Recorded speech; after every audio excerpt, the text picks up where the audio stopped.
Ladies and gentlemen, boys and girls, children of all ages, welcome back to the Bloviating Zeppelin's Berserk Bobcat Saloon Radio Show, live and direct right here from the sumptuous and palatial SHR Media Studios. What a great show. For the first hour, we've got Alan Thomas. He's been here 4 times before. He's going to be here tonight by way of Facebook, crossing the phalanges that Facebook decides to work tonight. But that's all right. Usually after one call, another call, it usually works. All I have to say is this. You got to belly up to the bar. We've kept your seat, and it's great to see you back.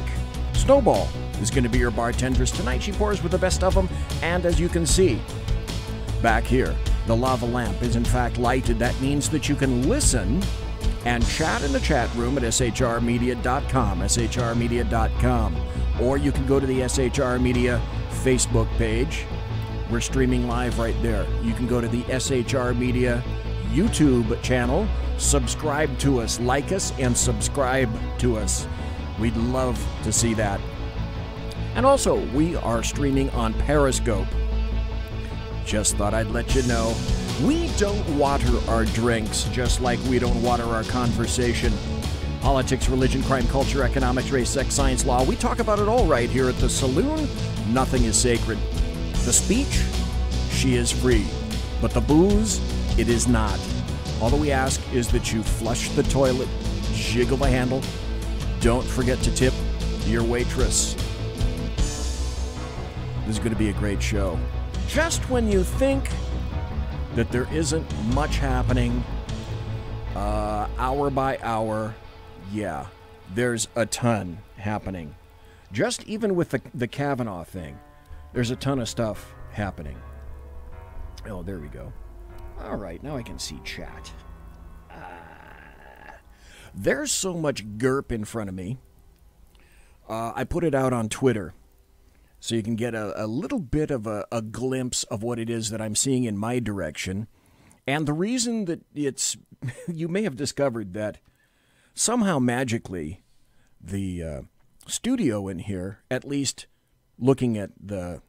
Okay, right in front of me is the chat room on a big Spectre monitor, 27-inch monitor. And over here on the second 27-inch monitor is what I'm watching for the feed for the video. So if you've noticed, however, that within the past, say, 3 weeks, it's been getting lighter here in the saloon, though I used to like to keep it really dark. Well, one of the reasons it's getting lighter is I've got these 2 big-ass 27-inch monitors reflecting all this light back at me. Whew. Although the laptop that I've got right in front of me right here, that's the standard Sony Vaio laptop that I've got.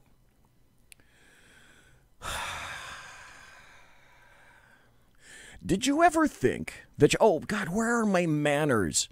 My mom, sorry mom, I forgot my manners, but that won't happen again. My manners are such that I got to say thank you to Mike, who is in chat. Thanks to Mary Brockman, who is in chat. Thanks to Simone, who is in chat. Thanks to Whiskey Dale, continuing Whiskey Dale. If for no other reason than, I'm sorry, Clyde Cam is broken, but the Bobcat that I use in all the promos and the Bobcat that's sitting right over there, which customarily has his very own dedicated camera, but we're going to have to get another one because that one kind of tanked. The Bobcat is right over there, and trust me, everybody here at SHR treasures the Bobcat that somehow acquired the name of Clyde. I guess because of the orangutan, if you remember the Clint Eastwood series of movies featuring Clyde the orangutan. Now, what an orange orangutan has to do with Clyde the Bobcat? Now, I get the Bobcat thing, the Berserk Bobcat Saloon. I really thank Whiskey Deal for that. But Clyde, and anyway, Clyde was named by either Clint or Sean. I forget which. And, of course, Beantown Billy is in chat tonight, and I just really enjoy saying that.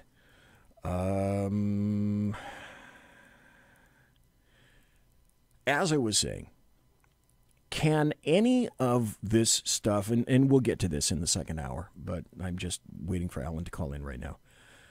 Can any of this stuff with Kavanaugh get any more insane? Oh, wait, here. I have a message, I think, from Alan. And, yes. Okay, there we go. Okay. Alan just said, is this the one I should call? And I just said yes. So, okay. He should be calling in just a little bit. And like I say, we'll be talking about Kavanaugh. Like Whiskey Dale says in chat, right turn, Clyde. Great movie. Hey, if there's one thing that you remember about that movie, is that, holy crap, was Clint Eastwood, I think he was in his 60s, either late 50s or early 60s in that movie. Holy crap, was Clint Eastwood in shape. HMOG. Whew. Wow. Okay. And Alan Thomas just sent me another message. He'd been out, and he said he just got back. So once he settles in, he'll be calling in just a little bit. By the way, a little bit about Alan Thomas. He is a Sasquatch hunter, a paranormal investigator, a UFO devotee, and he knows tons of stuff about everything paranormal and essentially unexplained. Alan Thomas, he doesn't have a regularly scheduled show, but if you go to YouTube, Alan Thomas has his own channel, his own YouTube channel. Hey, Alan, I'm hyping you, my friend. I'm hyping you here. He has his own YouTube channel, and it's called The Squatch Zone. Now, he doesn't come on with regularity, and Alan can kind of be a lot of stream of consciousness stuff, but I tell you what, if you subscribe to his channel, and you gotta subscribe to his channel, okay, once you get into YouTube, all you need to do in that little search area up there is just type in Squatch Zone, okay? You'll go right to his channel, make sure you go down to the little button in the Squatch Zone and hit subscribe. So subscribe to his Squatch Zone. Oh, here we go. Here's Alan calling in. And let's pop that bad boy up. Alan, sir, are you there, my friend? Yes, I made it. How do I sound? You sound good. Good. Great. I just want to let you know that as the good person that I am, I was hyping your YouTube channel. And so I was saying that, folks, like I say, you need to go to the Squatch Zone, enter Squatch Zone into that little search area up there on YouTube, and then make sure that you subscribe to the Squatch Zone, and you'll get notifications. You know, if you click notifications, you'll get notified every time that Alan is in there, and he does a show. Alan's shows, Alan is ubiquitous. And number one, it's a great show, but Alan's show can be very stream of consciousness. It can be, depending upon his schedule, it can be like 45 minutes or, I swear to God, we don't have this on tape, but there was a time when Alan Thomas and myself and Kaiser Schuff, maybe we'd been, I don't know, tippling a little bit, having a little bit to drink. Do you remember, Sir Alan, the time that we were on the air for 4 straight hours? I really, it was closer to 5, believe it or not. You know, you might be right. Folks, this is how long it was. Kaiser and I were talking. Alan said, hey, I got to go. My wife I think you had to go to the store or something like that. Yeah. I actually went to Walmart, of all places. That's crazy. That's just crazy. Okay, so Alan steps out. He goes shopping. And then in the meantime, Kaiser and I are still talking, and we've been talking so damn long that there's enough time for Alan to go shopping, get gas, come back. Maybe he caught a movie or two, I don't know. And then he comes back, and Kaiser and I are still talking. Good God. It was great, too, because then I went like an hour or so in the beginning, and then left for an hour and a half easy, and then came back and did another almost 2 hours. It was great. It was just wacky. Well, anyway, Alan is a great friend. I met Alan in I'm trying to think of when that, 2012. Was it 2012? Either that or 2011, one of those. All right, there was a paranormal show at the Crown Motel at Madison Avenue and Interstate 80, just out of Sacramento. And that's where I first met Alan and Jeffrey. And had a great time there, struck up a relationship. Used to call in every once in a while to the old Paranormal Central show. And then Alan is he's just a great damn guy. He's a wonderful guy. This is your 5th time on the show. And Really? And the reason that Alan is so beloved is because if you don't know him at the end of our talking here tonight, you're going to discover that Alan is one of the greatest, the coolest, the nicest, the most insightful dudes that you are ever going to want. And at the conclusion of this, you are going to want to be notified when Alan has his next show, because he talks about all things paranormal, UFOs, unexplained, Sasquatch. He's big into Sasquatch, Bigfoot. And with that, I've got just about a metric ton of things and stories to talk to you about. A number of them are kind of strange, but let's back up a little bit. Art Bell, who I used to really enjoy watching, and I think you had a relationship with Art and his network, didn't you, Alan? Yeah, I think it was 3 years. We actually were the headliner, besides Art, and I guess when he quit, we quit. So when he started Dark Matter Network, we started with him, mm-hmm. and we were the show that was, I guess, the warm up show for Art. Okay. And we were doing 3 hours, and so every week 3 hours, and then Art Bell would go on, and then when something happened, I don't know, I think he was having health problems, to tell you the truth, and didn't want to tell anyone. Okay. So he stepped down, and then we made the decision that if it wasn't Art, then we didn't want nothing with it either. And so we stepped out too. Well, you made an excellent decision by hooking up your reins to Art Bell, but Art Bell passed away earlier this year. And a lot of folks thought, well, that's kind of strange. We didn't see it coming. As a matter of fact, I played for a while. I didn't play it on the air. But I saw a video that Art Bell had made in Pahrump, Nevada. And Art Bell is, Pahrump, for those of you who don't know, is in the middle of nowhere. And Art Bell literally had just about a compound there. There are a bunch of like 15 to 20 foot dishes on his property, and the video, which I think was his last, was of him flying a drone, a 4-prop drone, up and capturing his compound. He's waving at it, and then it pans over to the mountains. It was absolutely gorgeous, but it was sort of this weird kind of strange. It was almost like in a fashion, he was saying goodbye. And I still miss Art Bell, because if this guy, he set a precedent in the paranormal world, kind of like Rush Limbaugh did for conservative radio. But I have an article in front of me, which just came out, I think it was August 2nd, and I just saw it about a week ago. And now here's why. It indicated that Art Bell died from an accidental prescription overdose. So Art's April 13th death was the result of an accidental overdose of prescription drugs, authorities in Nevada said, according to the Associated Press. The autopsy showed the former Coast to Coast AM talk show died from multiple drug intoxication from his own lawfully prescribed prescriptions. And that was in a Facebook announcement. And that's sad. That's very sad. He didn't have to go. It wasn't intentional, I don't believe.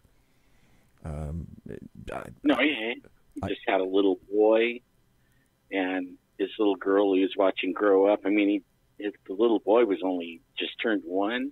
Right. So he wasn't going anywhere on purpose. No. You and I chatted just before we came on the air, and we sent messages back and forth on Facebook and whatnot. And there's one thing that I remember you said that I thought, oh, this is going to be some great fodder for the show. You said, and this is, I believe, almost a direct quote, you said that recently Bigfoot has been off the hook since Labor Day. You also said UFOs have been very, very active in the last 2 days. And then you said something that I found was kind of cryptic that I want to ask you about. You said it's been really kind of different. So maybe you can explain to myself and everybody else, okay, I get the activity about Sasquatch UFOs, but what do you mean but it's been really kind of different? It sounds like you're talking about everything paranormal. UFOs, Sasquatch, the unexplained, all that. Is that what you mean? Yeah.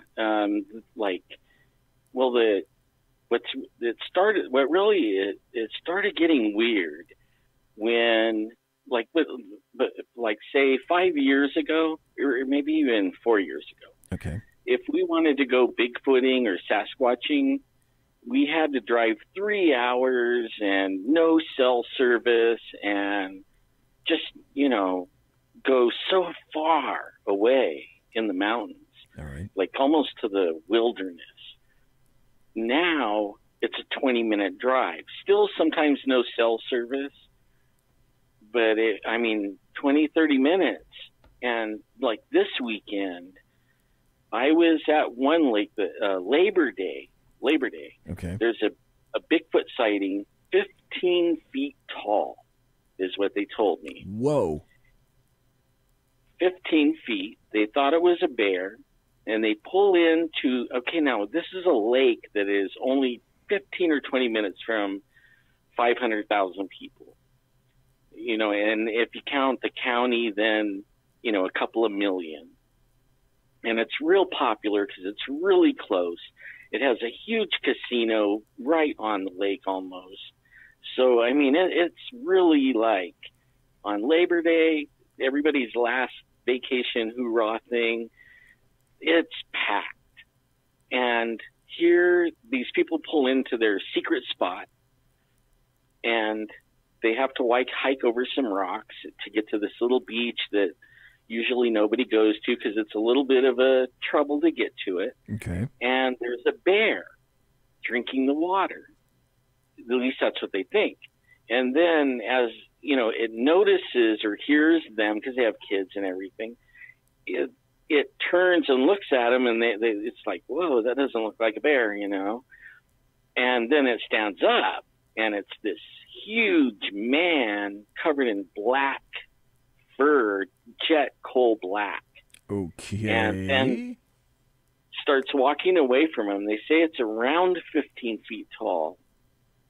So, and I'm thinking, wow, because, and I actually was Saturday, I went out this Saturday to go look at the area, and I was actually supposed to be hanging out with Jeffrey at another lake that is 20 miles away, where there's Dogman and Bigfoot sightings.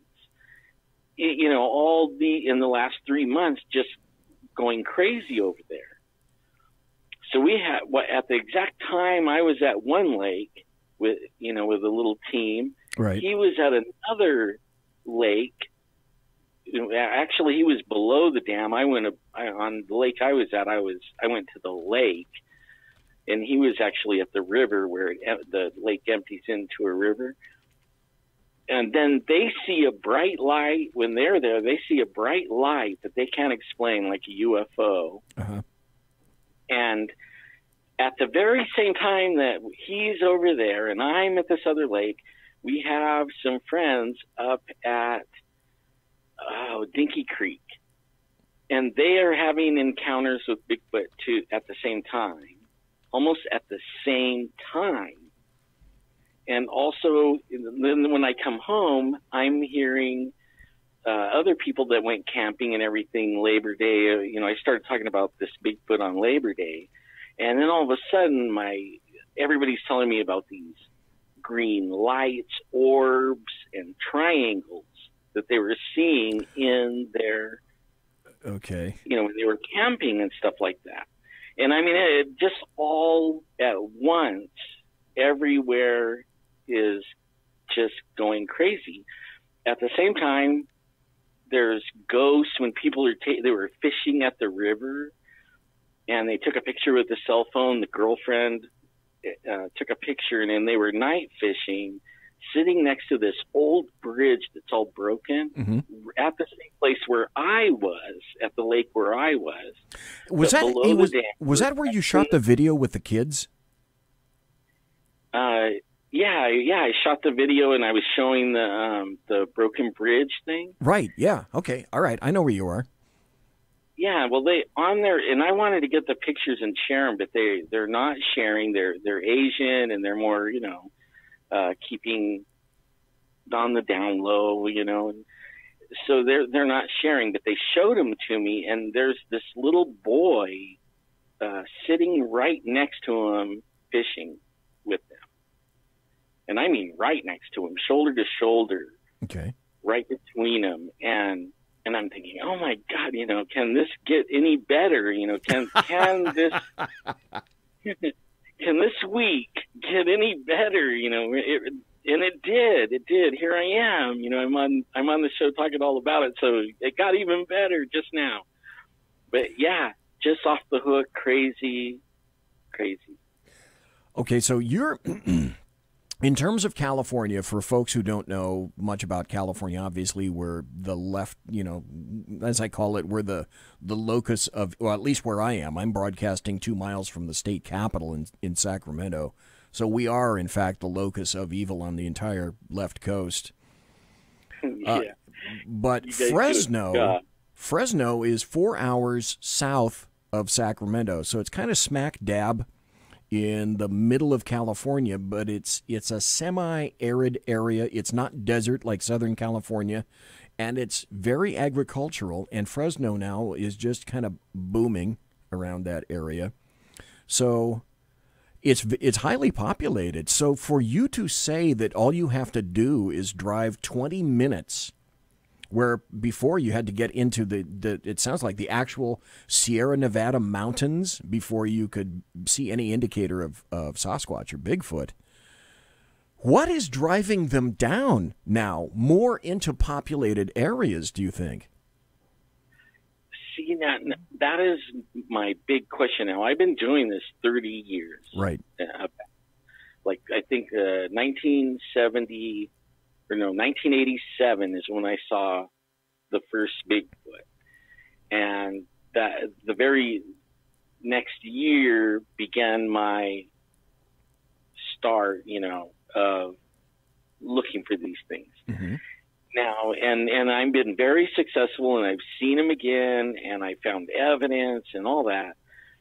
Only if there was any sightings at all in the valley area, even up in your area, Tahoe, that's so active right now. I would love to go over there by Tahoe. I mean, they're having, it's almost like what's going on here is going on there.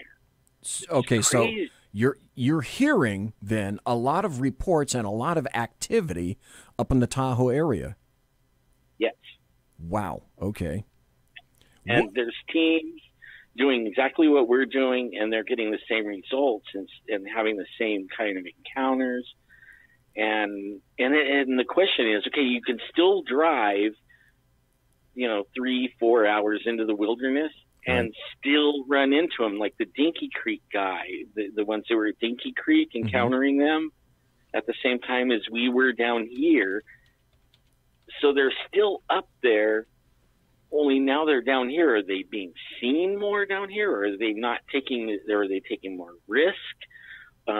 Is something about to happen?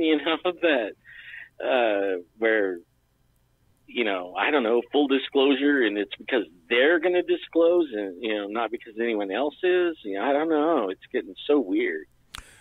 Okay, now you kind of went where I was going to go for the next question, and due to all the activity that you're talking about, because I'm sure you talk to a ton of people kind of in this field, in the paranormal Sasquatch, unexplained field, and so you're not the only one that's observing this stuff. There are a lot of other people that you speak to or you know of that are observing this stuff.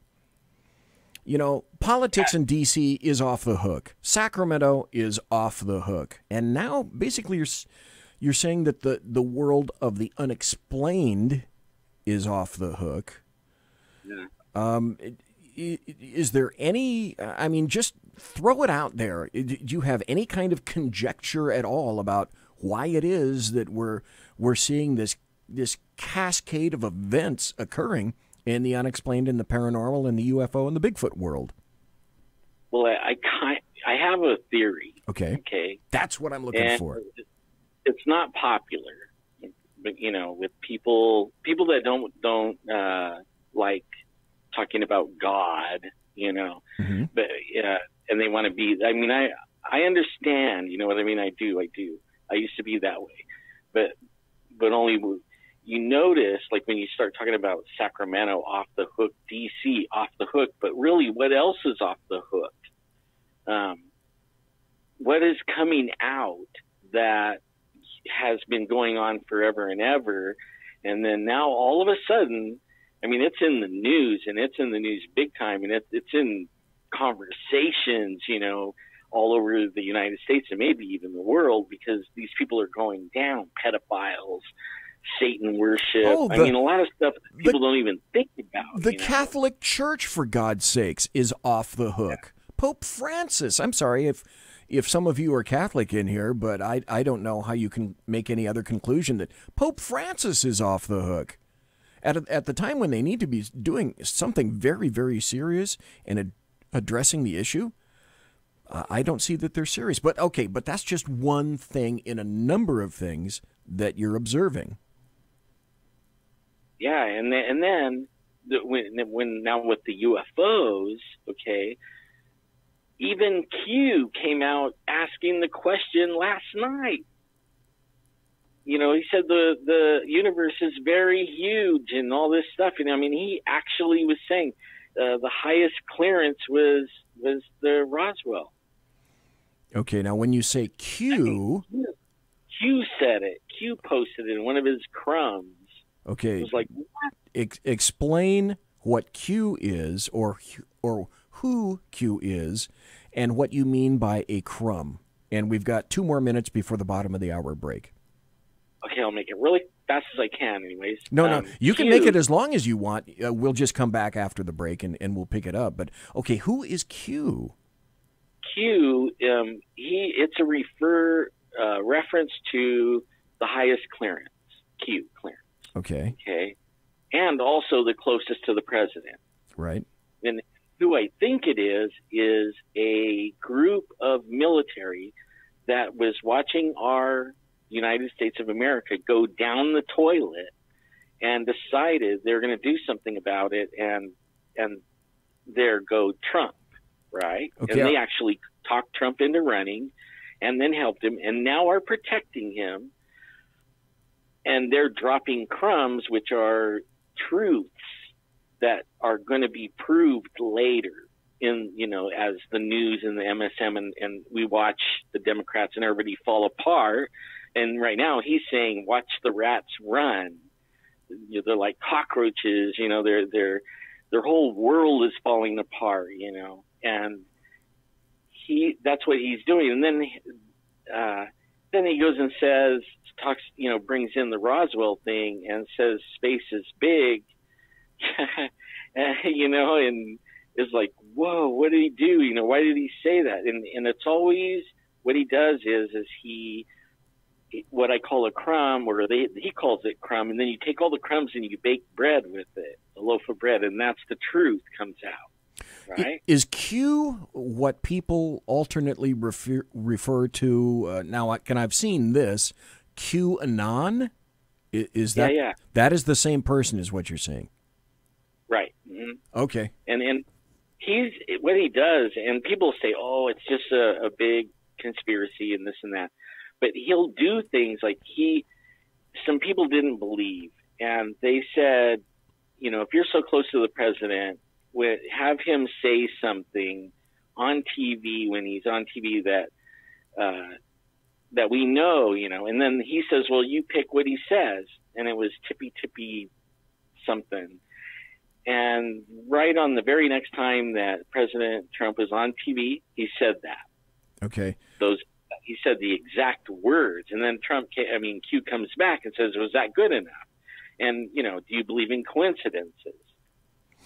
Okay, folks, we're talking to Alan Thomas. Kind of coincidences, But we're going to have to take a break. We're talking to Alan Thomas, who is a Sasquatch hunter, a paranormal investigator, UFO researcher, knows tons of stuff. I want to come back after the break and talk a little bit more about Q or QAnon, and then you're trying to blend all this as a reason, because I really want to hear your reason. Folks, you were listening to Alan Thomas and BZ right here on the SHR Media Network. This is the Bloviating Zeppelin's Berserk Bobcat Saloon radio show. You're listening to the SHR Media Network. The new show on the SHR Media Network, Sackheads Against Tyranny, on shrmedia.com. Go there quick like a bunny, 11 p.m. Eastern, 8 p.m. Pacific, every Wednesday, live and direct on the SHR Media Network, shrmedia.com. Be there. Human by race, Christian by faith, American by nationality, and conservative by choice. Reverend Ralph J. Chittum Sr. is the right guy on SHR Media from 8:05 to 9 p.m. Monday through Friday. And if on the rare occasion I am ever wrong, I will still always be right. The right guy on SHR Media. When dirty politicians, shadow governments, and deceptive Islam blind the world with fake stream media smoke, their only fear is one man with a cane. I'm Dave Milner. Join me through shrmedia.com, highplanestalkradio.com, and the Western Free Radio Network at Spreaker, YouTube, and iTunes for a different perspective weekly on the Unpleasant Blind Guy. And catch me on Jeff Mitchell's EDL Radio on blogtalkradio.com. There's no surrender ever, because truth is not always pleasant. Hey, this is Michael Wright. And I'm Shannon Wright. Join us for The Right Way with Shannon and Mike, Monday through Thursday from 7 to 9 a.m. right here on SHR Media. Why are they joining us? For fun things like sports, politics. Oh, maybe some news and entertainment? And all kinds of other things. Money and recipes and events, all kinds of stuff. Yeah, so join us Monday through Thursday, 7 to 9 a.m. here on shrmedia.com. Hey, who's going to take Sean's chair? I'll run the buttons if you want. The what? The slider thingies. The Those what? things. We have those? Yeah, right over there. Where? It's on the board. That damn technology. Fucking technology. I know. What are we going to call it? Call what? The show. What? The show. What show? The new show, Wednesdays. Every Wednesday on shrmedia.com. 11 p.m. Eastern, 8 p.m. Pacific. Sackheads. Against tyranny. There you Against go. tyranny. I like that. Let's do it. You guys are port. Hello. I'm Tim Hart. I'm the guy BZ hires due to his shameless contract with the SHR Media Network to voice his promos. He'd like me to tell you that the Bloviating Zeppelin's Berserk Bobcat Saloon radio show can be found on SHR Media Network, Spreaker, and YouTube every Tuesday and Thursday night at 11 p.m. Eastern and 8 p.m. Pacific, featuring right thinking from a left brain and doing the job the American media maggots won't. You'll find that the speech is free, but the drinks are not. There, in the saloon, just when safety pin manufacturers are running out of metal for the diapers of the leftists, BZ is sending his personal drones of freedom into the wheelhouses and ossicles of lovers of sovereignty and liberty nationally and globally. Broadcasting behind enemy lines in occupied California, BZ swears that no rights were harmed in the making of this promo. It's your business diva here, Melanie Collette. I am inviting you to a front row seat as I discuss some of the most intriguing details of wealth and finance with today's movers and shakers in the world of business. Listen in and discover financial truths on a global, domestic, and household scale. Uncover topics that will impact your wallet today and in the future. Money Talk with Melanie airs Monday through Friday, 5 p.m. East, 2 p.m. West, right here on SHR Media and High Plains Pundit Talk Radio. You can't afford to miss it.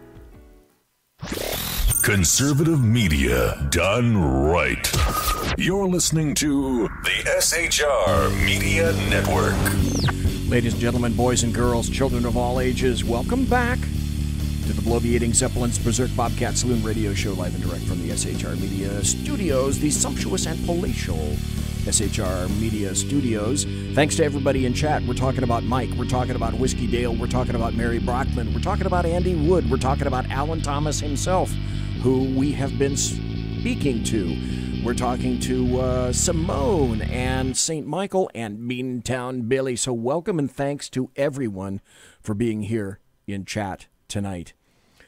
When we left before the break, we were talking about Q or QAnon, and Alan Thomas was indicating that QAnon apparently is somebody on the inside of the Trump administration that's been parsing out what he calls crumbs that are lending credence to the fact that this apparently is an inside person. But apparently, according to what you're saying, Alan Thomas, he's now just not talking about DC stuff. He's talking about other stuff as well.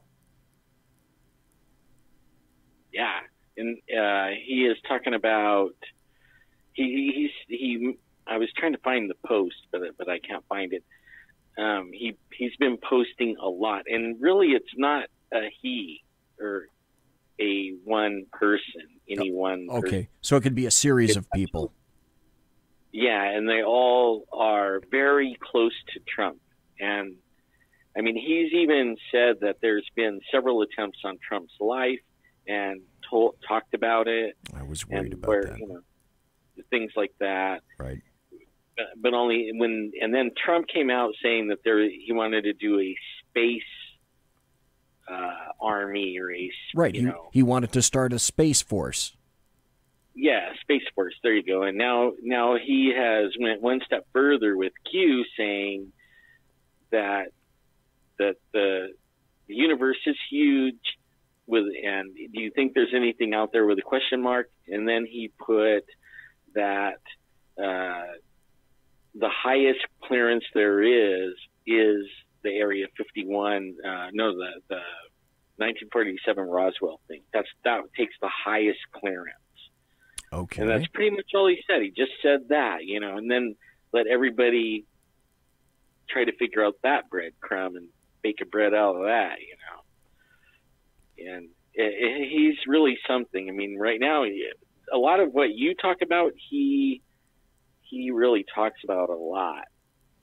Okay, so he calls everybody patriots. Where we go one, we go all, and I like that. So where is it that anybody can go to? I mean, is he on the dark web, or if people want to see or read what Q is saying, where would they go to find that?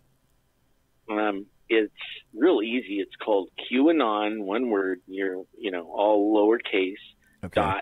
.pub. QAnon.pub. Okay. And then it'll go right to where he has, and they've been trying to take him out. They took him off of Reddit. They took him off of Twitter. They're taking him out everywhere. They don't like him spreading this patriot stuff and talking about what Trump's doing, especially when he'll say something and within 1 minute Trump tweets it. Or Trump will tweet something and then within 1 minute he is putting some more to it on his, putting these breadcrumbs. But QAnon.pub. Okay. And you go right to his page. And I think there's even an app now if you have Android. An app? Mm-hmm. Wow. Okay. Well, you were leading to the point, and you said for the first half hour that things are really active, and it sounds like it's a reflection of all the turmoil and the chaos that's going on in D.C. right now. And you kind of sounded like you were inferring that this is all connected. It all dovetails in some fashion. You said you had a theory about that, and that's what I'd like to hear, what you think is occurring. What I think if we look at history for hundreds, if not thousands of years, so hundreds of centuries, we didn't have cars, we didn't have radio, we didn't have electricity, we didn't even have a flushing toilet. And in the last century, say, or century and a half maybe, we now can sit in an airplane 5 miles up in the sky and take like a 10-hour flight and be around the other side of the world. Right. And many other things like, get on your phone and tune in to a friend in Africa or anywhere, anywhere, and see it live streaming right this minute. This means that we're living in some kind of special time, and it seems like time is compressing or going faster, or so in all things, in every department, and especially I never really took notice of it until, a little bit, when you're sitting in an airplane and you're looking at a view that people for thousands of years wish they could have seen, and they couldn't, or be cruising down the freeway at 80 miles an hour and go to your house in 4 hours, which would have took, even though I'm in the same state, 3 months any other time, the other way, or half a year, Well, now I would think of it like that, wow, this is pretty special. We're living in a special time. Well, then all of a sudden, in the last couple of years, the paranormal is starting to become off the hook, just like everything else. Right. Computers going off the hook. Everything's off the hook. And like you were saying, I talk to all kinds of people, and I don't talk about it that much with everyone because I can't prove anything. It's just like, I heard this or that, but really I do talk. I have all over the world. Oh, I should turn that off. I know exactly what that is too. Yeah, but I don't know if I turn the sound down, if I turn off the sound to you, so I'm afraid to touch it. But so now I'm paying attention, and I'm starting to look at prophecies that are thousands of years old that are talking about the days we're living in, and they're coming true. They're coming true. So I'm thinking that these prophecies that not just the Bible said, but lots of different people, and we're living in those days. And the only sad part is it doesn't have a good ending, for a lot of people. It kind of be like it's more earthquakes, and then even that's happening. More volcanoes, storms are going to go crazy. The ocean's going to roar. Those are the prophecies, and that's happening. Are we heading towards the R word? Do you think in the Bible, Revelations? I would say yeah. Mm-hmm. I would say yes. And I know it's not popular. It isn't. It is not popular. People don't like to hear that, but if you're like me, and like how I started off, it wasn't popular with me, but I research everything to the last, period or tittle, and and go way back and read everybody's religions and read about all the giants and all this stuff. And that's how I met Shuff. He killed a giant, and he came to me with it, and we talked about it, and then somebody signed him under an NDA, and I couldn't talk to him for a whole year about it because they were doing a TV show or something on it. And then when he got out from under the NDA, then we could talk about it again, and we've been buddies and talking ever since, Folks, but that is how we met, giants. For those who don't know, and there may be some of you in here in chat, or if you're going to be listening later in podcast, I got a ton of hits in podcast. We're talking about Kaiser Schuff. Kaiser Schuff is a military guy. He was in the Army and the Marines, and once he retired from there, he's also currently a contractor. And he doesn't make any bones about where he is right now. He's currently assisting with things that he can't talk about in Afghanistan right now. Well, what Alan is making reference to, and if you're sitting in front of a computer with your favorite search engine, query Kandahar, Kandahar, giant. Kandahar giant. When he was in the military, Kaiser Schuff, along with a number of his fellow soldiers, came across, and was it in Alan, was it in Afghanistan where he came across the Kandahar giant? Well, yes, of course it was. Yeah. Kandahar, dumb. Yeah. So he came across the Kandahar giant, and there have already been TV shows on this. They just haven't revealed his name, and he generally doesn't want to be associated with that. And in this contact with the Kandahar giant, he had, I think he may have had a full platoon with him there. I'm not exactly sure. But there were a number of soldiers with him. The Kandahar giant attacked. They fired with M4s. The Kandahar giant was subsequently killed. But the reason that Kaiser doesn't like to talk about it is that one of his very good friends was killed in that incident. And he spoke about it. The only one in that incident, because it actually took out a whole platoon, and that's what they were looking for. Oh, okay. Okay, so there was okay, I didn't get that part, that there was a prior incident. I just was aware of the one where he lost a good friend of his in that particular incident when it came out of the cave. Right. So Kaiser's a military guy. He knows what's happening, and he's a good friend of Alan's, and he's becoming a good friend of mine. That's who we're referring to here when we say Kaiser. Yep. Yeah, and it's the truth guys. Like, you're the truth guy, and Schuff, he's a truth guy, and I try to be a truth guy as much as possible. You know, sometimes you don't know in the paranormal world, you know, because it's hard to prove, you know. And so you just say it and you let it prove itself. Because at first it's pretty theories, you know, but when does it go from being coincidences to not coincidences? That's what I want to know. In chat, there are some interesting observations. Simone said in chat, it's like the paranormal is becoming normal. Andy Wood said, the prophecies are being fulfilled. Simone said again, look at the amount of rain in North Carolinas. Andy Wood said, animal die-offs, a big reset.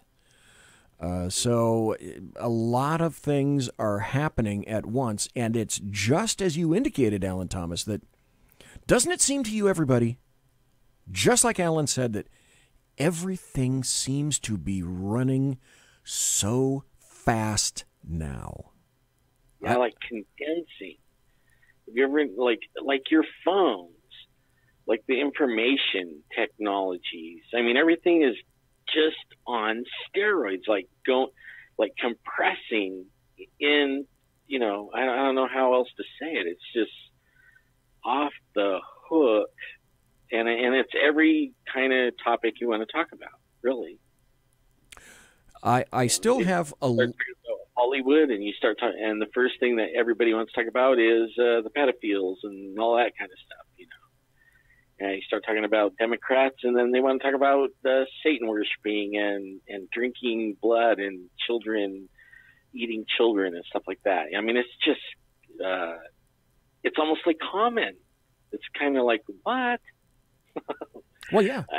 Yeah, it's like Simone says. It's like the paranormal is becoming the normal. And so what I'm wondering, absent the paranormal aspect of this, is the way things in D.C., in our government, is this the new normal? Is it going to continue to be this chaotic? And I suspect, yes. We're seeing the new normal in terms of the paranormal. the unexplained, UFOs. Here's another thing. Let me ask you this, Alan Thomas. We got about 8 more minutes before the top of the hour break. I know I scheduled you for 1 hour. I've got a ton of stories to go over, not the least of which is the New Mexico Observatory. Because if you thought that was strange and you were talking about off the hook, I just got new information today about that observatory and some things that are being proffered as an official explanation, but it doesn't answer a percentile of the question. So I've got a ton of issues, a ton of articles, a ton of points to talk to you about. Is it possible for you to roll over the top of the hour and into the second hour for any amount of time, or do you have to go? I understand if you got to go at the top of the hour. Oh no, I cleared my whole evening. I barely made it here in time though. My wife had me, talk about compressed time. She started me off early with errands and then laundry and then doing my son's laundry. He's disabled, and I just barely walked in the door from doing that, and I told her, man, I have like 2 minutes, and I'll see you in a couple hours. Bye. I ran in the office, shut the door. So I'm good. I don't even have anything on my slate. Okay. So we're good. Beautiful, because I've got a ton of things lined up in the computer, printed out articles, all sorts of stuff. One of the things that drew my attention, however, there's a story out of the Great Falls Tribune in Montana, and I'm trying to look for a date on this. Okay, the date is May 24th, 2018, this year. And I saw this and went, what the hell? And there's video, and I remember watching this video. It says, mysterious wolf-like creature shot in north-central Montana near Denton. And you look at the photographs, and you look at the video, and you're thinking, okay, wolf-like, I get it. But in many ways, it doesn't look much like a wolf. And so they're saying, was it a wolf? Some kind of hybrid, or a creature that hasn't been seen in Montana since the Ice Age. On May 16th, a lone wolf-like animal was shot and killed on a ranch outside Denton. It had long grayish fur, a large head, and a very extended snout. And it shared a lot of the same characteristics as a wolf, but the ears were way too large for a wolf. Its legs and its body, too, they were too short for a wolf. And so its fur was uncharacteristic of that as a wolf. And so they're wondering, what the hell species is this? What is it? And no one yet is 100% sure. They went to it got sent to the Montana Fish, Wildlife, and Parks lab in Bozeman. And then after that, and if you go to the greatfallstribune.com and you enter in wolf, you'll get the story. In this story, there's a photograph of this thing on the tailgate of a pickup truck. And you can see it. It's there. This is not a made-up photograph. It's there. I think I saw that. And so people are saying, well, okay, it's got all of these bizarre characteristics. So is it a grizzly cub? Is it a dire wolf? Is it a dog man? Is it a young dog man? And then once it went to the lab, then it disappeared. And nobody knows anything more about that. And they came out with some like mundane, stupid little thing saying, nobody will believe, and still don't. Nobody does.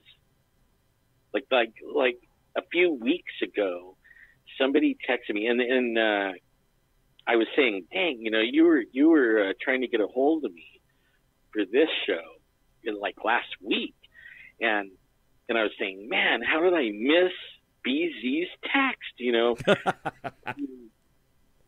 really, it isn't really that hard to miss. I miss some other people, a lot of people's, because I'm getting this compressed time thing because of all the things going on. My texts are blowing up. My messengers going like crazy. I mean, as I'm sitting there, it's like ding, ding, ding, ding, ding. I mean, it's ridiculous all over the world. But now, then, for instance, a story where Jeffrey was at the other lake. This guy texted me, and he said that they were out there looking for Bigfoot. Okay, because the Bigfoots are out there, and he felt like something was looking at him. He turned around, and 20 yards away from him was a wolf, but it was walking on two legs, and it was big. It was like 7 feet, and it was real buff. It was like a man-wolf thing with red glowing eyes. Soon as this wolf thing, seen that he was, spotted by the guy and busted, he's sneaking up on him, and he said it was stalking up on him. As soon as it's noticed that he was, they were aware of it, it turned around, dropped on all fours, and then jumped away like Spider-Man in the movie. In the Spider-Man movie where, jumping like 50 yards, and made several leaps and was all the way up the hill and over. And they were just sitting there with their mouth hanging open, like, how could something make those kind of like amazing Spider-Man leaps? I mean, that was the only thing that they could, they said that it looked just like Spider-Man leaping away and really long distances, and freaked them out. They left. They thought, man, it was so close. If it wanted to, it could have leaped right on their truck and, ripped the door off. And so it really freaked them out. I don't know, what is all this stuff? We got 3 minutes towards before the top of the hour break. And folks, we're listening to Alan Thomas. And if you haven't seen one of his shows, you need to go to the YouTube area. And in the search area, put Squatch Zone, SQUATCH Zone, and you'll see the archive of all of the shows that Alan has done in the past. And he knows everything about Bigfoot, Sasquatch, paranormal, UFOs, anything pretty much unexplained. And I'm getting more regular now that I have a studio. Well, I was going to say, that's another thing. You've got your studio up and running. You got yourself a board. You got yourself a computer. You got yourself a microphone. You got yourself a nice background, dude. From all the paintings and things like that people are sending to you, that is way cool. I have some shelves I'm putting up. I mean, it won't be on camera, but it's like a museum. I have hundreds of items. It's going to be really neat. Only like what I've been doing is I'm working with an editing software, trying to learn it. So I want to mix it up. I want to do live at least once a week, but then I also want to go out in the field and bring things from out in the field, and then just edit together and upload it. But it's really hard to juggle all that stuff because the editing part and, shooting it and then putting it all together, that takes a lot of time. And I realize I might not be able to do one a week of those. So it's back to trying to do one a week live and maybe once every 2 weeks something recorded, and where I go out in the field and actually show the areas. Because it's one thing to talk about it, but it's another for the people to actually get their eye, almost like boots on the ground. You, even no matter where you are, you could be right there where they saw where it was, and maybe even see something maybe one day if I do it right. If the Lord is with you and the paranormal world is with you as well. Folks, we're listening to Alan Thomas of the Squatch Zone. He has his own YouTube channel.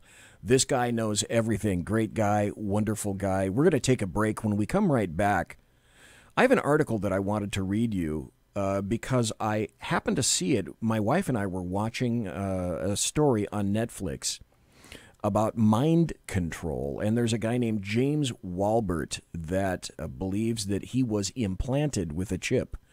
Now, this may seem kind of freaky and weird, but it kind of dovetails with what I'm going to tell you about the New Mexico Observatory, because if you want to talk about off the hook, that went off the hook, and no one is explaining that thing yet.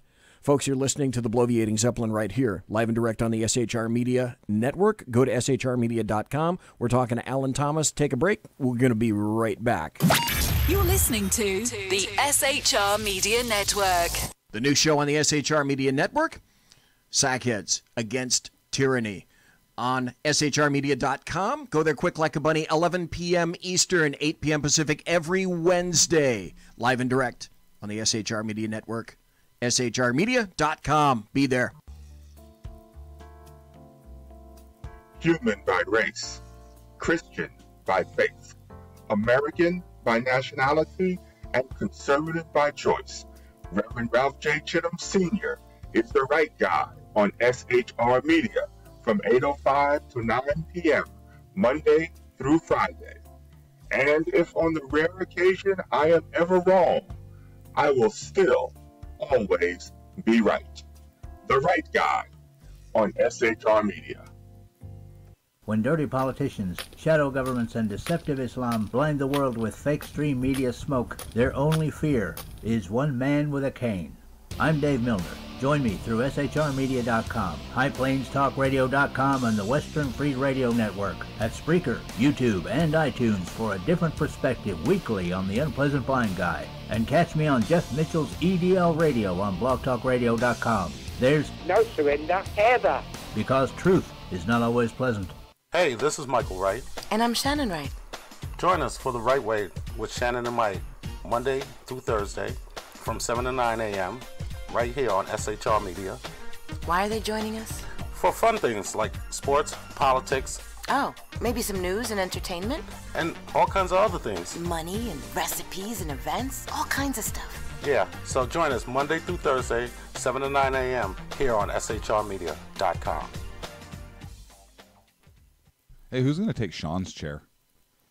I'll run the buttons if you want. The what? The slider the thingies. Those what? Things. We have those? Yeah, right over there. Where? It's on the board. That damn technology. Fucking technology. I know. What are we going to call it?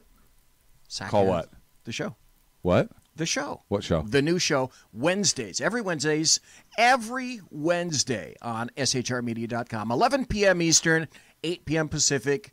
Sackheads. Against tyranny. There you go. Against tyranny. I like that. Let's do it. You guys are porked. Hello. I'm Tim Hart. I'm the guy BZ hires, due to his shameless contract with the SHR Media Network, to voice his promos. He'd like me to tell you that the Bloviating Zeppelin's Berserk Bobcat Saloon radio show can be found on SHR Media Network, Spreaker, and YouTube every Tuesday and Thursday night at 11 p.m. Eastern and 8 p.m. Pacific, featuring right thinking from a left brain and doing the job the American media maggots won't. You'll find that the speech is free, but the drinks are not. There, in the saloon, just when safety pin manufacturers are running out of metal for the diapers of the leftists, BZ is sending his personal drones of freedom into the wheelhouses and ossicles of lovers of sovereignty and liberty nationally and globally. Broadcasting behind enemy lines in occupied California, BZ swears that no rights were harmed in the making of this promo. It's your business diva here, Melanie Collette. I am inviting you to a front row seat as I discuss some of the most intriguing details of wealth and finance with today's movers and shakers in the world of business. Listen in and discover financial truths on a global, domestic, and household scale. Uncover topics that will impact your wallet today and in the future. Money Talk with Melanie airs Monday through Friday, 5 p.m. East, 2 p.m. West, right here on SHR Media and High Plains Pundit Talk Radio. You can't afford to miss it. Conservative media done right. You're listening to the SHR Media Network.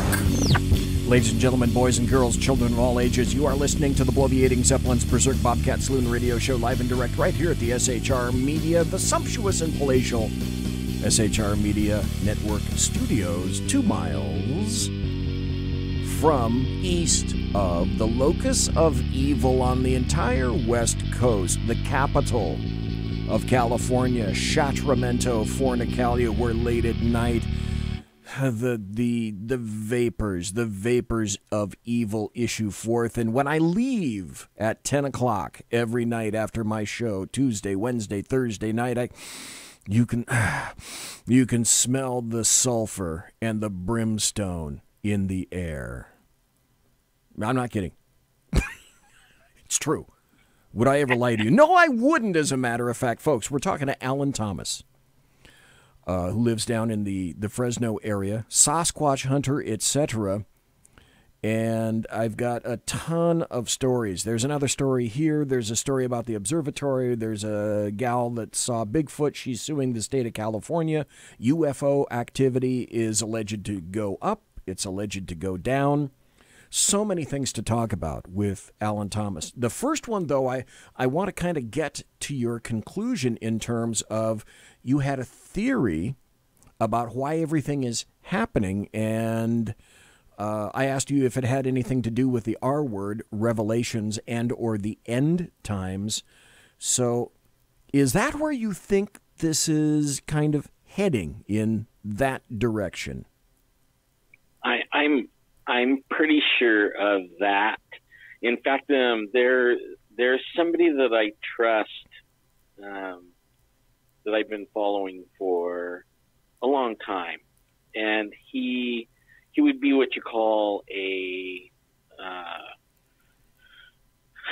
prophet, a New Age, or a today prophet of God, and he's predicting that we're actually seeing, because it's so easy. I mean, like I was saying, it's not popular to talk about God. And he's saying that what we're seeing is God taking back everything. And in fact, God is draining the swamp. God is getting rid of the pedophiles. God is getting rid of the Satan worshipers and the baby eaters, and we're going to see that whole thing taken down. This is what he's predicting, and he's laughing at this blue wave. He thinks that's the most funniest thing he ever heard in his life. He said the blue is going away completely. There's going to be no Democrats at all. And then it's going to be hard for people to say there isn't this deity. It's going to be really hard. And I believe that that's where we're at right now, is that. And once that all is revealed, and then you can't say, oh, there's no God or something like, in that, then the real R word starts. One of the things that I've heard about Revelations, and I am no biblical scholar, I have to, maybe I should quantify myself a little bit. I believe in God. I believe in Jesus. I believe that on occasion God or Jesus may have spoken to me. That's how, you can put a tinfoil hat on me. I don't care what you think of me. I really don't. These are my personal opinions. And do I believe in church or heart? I'm not a man of churches. I'm kind of an isolationist. I believe in what I believe, and I predominantly keep it to myself and in my heart. I'm not a joiner. I'm not an organizer. I'm not a big fan of churches. For those of you who are, and it works for you, that's great. But I do believe in God. I'm not a biblical scholar. However, I have heard from other people that say that when we talk about Revelations, one of the images that people get is the entire planet essentially blowing up. Everyone is killed. It's like the 40 days and 40 nights of water, and just a few are spared. But some persons have told me it's not necessarily that. Revelations tends to lean towards more of a reorganization of what's going on. And am I kind of in the right area with that, Alan Thomas? Yeah, you're right. You're absolutely right on the money. And, you know, there's going to be, supposedly after all this, how the Bible talks about it is like a garden. They're talking about, oh, well, we should just pull the people out. And God says, no, you can't pull them out because you'll pull out the good with the bad, like the weeds. When you start harvesting, you're going to harvest the weeds in with it. So you got to let them grow up until you can tell the difference between the good plants that you want to harvest and the weeds. And we're right now at the harvest part, where now they're going to separate the weeds from and we're going to see that. We're going to see the weeds go away. And that's where we're going to be at.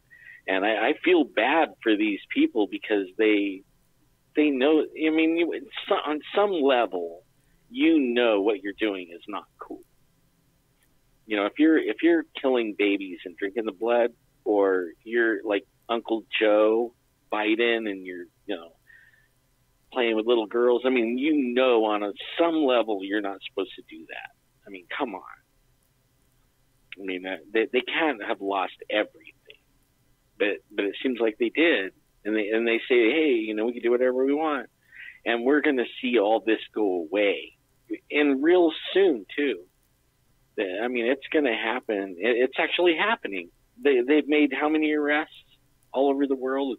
It's ridiculous. 15,000, something like that. Hollywood's going down. I mean, those guys are running scared, man. And we're actually seeing, we get to live and see it. As far as like what's going to happen, I don't know. But I do know, I studied all that stuff that you said you didn't study even before I even believed. And one of the things that helped me believe was every prediction for 6,000 years in that book, we over, you know, there's thousands of them that came down to the exact, like Jesus hanging on the cross. That was predicted like 600 years. There's over 600 and something just of that man alone. And every one of them came true. There's only a few left when he comes back. And I think we're working towards him coming back. For those who don't believe, let's say that not let's say, there's a ton of secular people out there, and I get them on my blog, and I get them trolling me on Twitter and putting comments in my blog that, you know, it's unfair to atheists, blah, blah, blah, and my casual response generally is, I don't care. But I'm having people that would customarily be placed in these folks are really clued in, head on their shoulders, great head on their shoulders, tons of common sense, really good thinking, great people. More and more of these people are coming to me, and they're saying on the QT, BZ, I can't help but feature that in some fashion, and some people have specifically told me these specific two words. A couple of folks have said, I can't see that there isn't another civil war coming for this nation. And they're not holding back. They're saying that it's not, well, I see some unrest, I see some turmoil, I see some turbulence. They're saying, and they're backing it up by saying, we are at such a divisive crossroads that there needs to be something, and folks have said this specifically, there needs to be something cathartic, some kind of epiphany, if you will, before any of this stuff is going to change. With that in mind, a lot of these people who you know, passing them on the street, you would think that they're not nutters. They're not, with their guns and their Bible and all the bad stuff that Obama said about people that are good people. But these are folks that are good family people that are really very, very worried here in the United States. And two people, for example, just this week, one on the telephone, the other one in a text message. Oh, and a third when I was having lunch, has said, I don't see any other way out of this because we're at such loggerheads other than some cataclysm, some kind of a United States civil war, and then and only then might some of this settle out. And that's predominantly disturbing, not to say that I'm not prepared, because I'm just that way. I've been an oath keeper for a long time. But even the people that are not following me, that are not following you, that are not big paranormal people, that are not folks that pick up their Bible and they read it every night, the folks are starting to... They are, yes. Yeah, it's like their spidey sense is starting to tune in, and the hairs on the back of their neck are starting to stand up because of the things that they're seeing. I'll predict something. Okay. This is from years of research and studying what's going on, and then trying to keep my pulse on what's going on, in the paranormal world, and then what's going on in the world. I predict that there is a coup that's happening right now. Oh, I completely agree with that. But only when the actual truth. Right now, it's so it's shrouded in mystery, and it's like looking through a glass that you can't see through, like what do you call those? Frosted glass. You can see the shadows moving around back there, and something's going on, but you don't know what it is, and it's scary. Only not long from now, the actual head of this snake of that everybody that's causing all the discontent and all this stuff is going to be whacked off, and actually a lot of it might be already chopped off, and we don't know, and it's happening on the down low, kind of like where Shuff's at. Like, he might be part of it over there, but can't talk about it. But you see him; he's very cheery and happy. That's because we're winning, and everybody needs to take heart. We are winning, and this is going to go away. There is probably not going to be a war, because as the truth comes out, a lot of the people that are against this whole movement, they want to believe that they're this normalcy that they believe in. And when they see that they've been took and lied to, and that it wasn't true, everything was fake, and they're going to get mad. And they're going to be on the same side as everyone else, like, hey, hang them high. And I think that's what's going to happen. That's my prediction. No war. That the snake's head's coming off, and there's going to be a lot of people that people like, or they think they like, and they look up to, and they're going to be really bad, and they're going to be outed, and the truth is going to come out, and nobody will be able to deny it, and that'll be the end of it after that. Folks, it should come as no surprise that I am a political animal. I've been a political animal for quite some time. Politics is what I really do. And I like to talk to Alan because Alan grounds me in a way, and I get to chat back and forth with him, but my predominant forte is in terms of politics. I like to be aware of what's going on around me. That said, some of the things that Alan is saying right now are merging, and it's all coming together because there are... Let me put it this way. I hope that everybody here that's listening right now, that's in chat, that listens to me in podcast... I know that there are some truckers on the road because I've started to appeal to the truckers, and if you're driving, God bless you. Hope you have a great, safe night. But we must all get out and not make assumptions and not be assumptive that things will automatically be okay.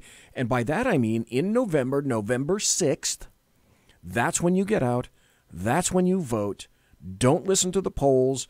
If people tell you voting night that we're losing, tune them out. If they tell you that morning that we're losing, that conservatives are losing, and that people that believe in God are losing, and that people that have an actual concern for other people that we're losing, that we're on Team Red, that we're losing, don't believe any of them. Don't believe what they're saying.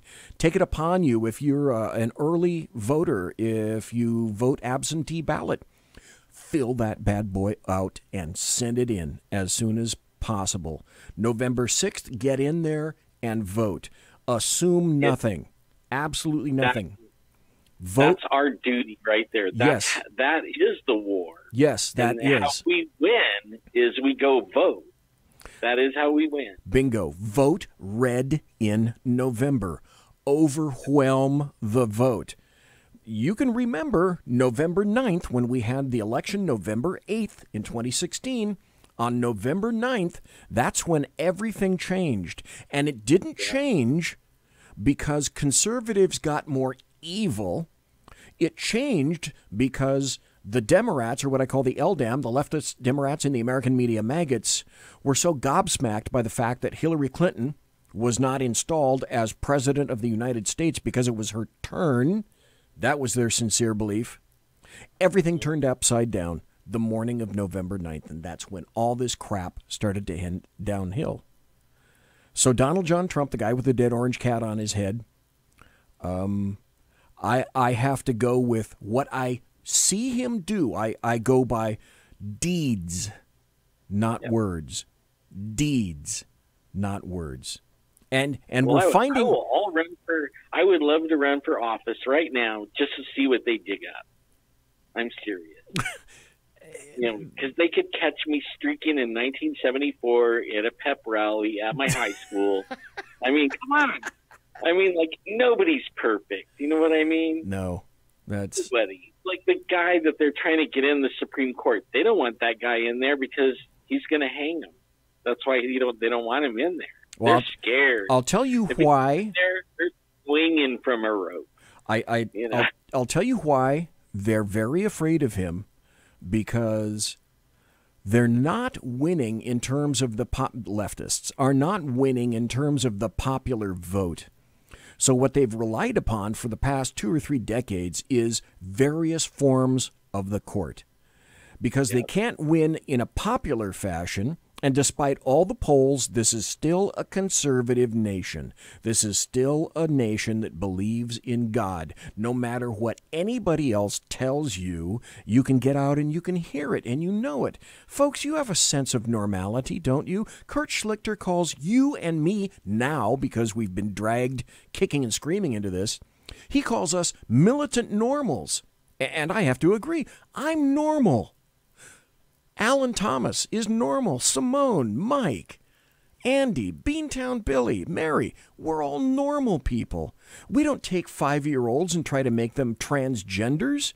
We don't advocate for basically the genocide of the black race by way of Margaret Sanger and Hillary Clinton, saying that we need to abort as many people as we possibly can because, hey, what could possibly go wrong with that?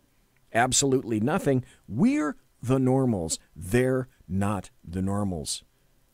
And what if I told you the abortion thing is the power of the enemy?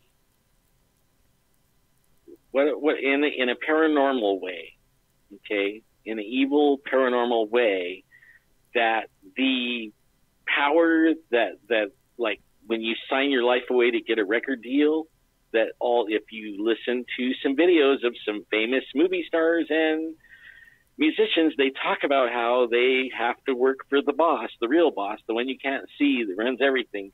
What if he got his power from that?